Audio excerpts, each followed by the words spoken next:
Мен номер 30 жалпы білім беретін мектептің 8-ші Ә сынып оқушысы Тұрғанбай Айша Асанқызы.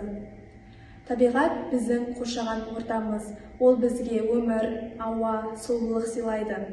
Бірақ табиғат үнсіз, ол шағымданбайды. Қоршаған ортаға тасталған әрбір пластик, бей-берекет шашылған қоқыс және ластанған ауа бұл табиғаттың жан-жарасы. Табиғатты қорғау бұл жай ғана ұран емес, кішкентай істерден басталады. Сондықтан менің бүгінгі жұмысым жай ғана шығармашылық жұмыс емес, бұл табиғатқа деген құрметімнің көрінісі. Мен табиғатты аяла жас өлкетанушылар, экологтар мен табиғат зерттеушілерінің қалалық форумына «Экокрафт» экологиялық қолөнер номинациясы бойынша өз экокрафт жұмыстарымды ұсынамын.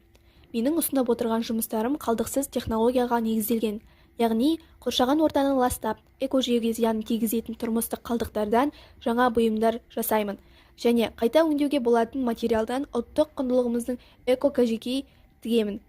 Бұл менің ерекше ұнататын жұмысым. Қазір мен әкемнің киімі қалаусының шалбарынан сіңлілеріме этностилдегі кәжекейді тігетін боламын. Киілмей тұрған ер адамның шалбарын сөгіп, пішімдеп, жиектерін тігіп астарлаймыз. Содан соң этно-өрнектермен әсемдеп тігеміз. Ең соңында ілгектерге қадаймыз. Дайын болған кәжекейлеріме енді кнопкаларын салып жатырмын. Осылайша ұлттық құндылығымызды насихаттайтын кәжекей дайын болады. Неге менің жасаған тіккен кәжекейім дайын болды. Бұл этностилдегі ұлға арналған кәжекей. Ал бұл менің ең бірінші істеген кәжекейім. Бұл қыз балаға арналған кәжекей. Ер адамның киілмей қалған шалбарынан осындай екі түрлі этно-өрнектері бар ұл мен қызға арналған кәжекейлерді тігуге болады. Тұрмыстық пластик қалдықты өңдеп, бөлмені сәндеуге арналған гүл мен құмырасын жасау үшін алдымен бөтелкені кесіп, гүл пішіндерін келтіріп қиямыз. Одан ыстық желіммен гүл бөліктерін біріктіріп, гүлді жинаймыз. Содан соң бояумен бояп аламыз да сабағын жасыл түсті бөтелкенің қиындысын иілімді сымға орап жасап аламыз. Сабағына жапырағын бекітіп, одан соң гүлді бекітеміз. Дайын болған гүлді салу үшін құмыраны пластик бөтелкеден жасаймыз. Міне, құмыра мен гүл дайын болады.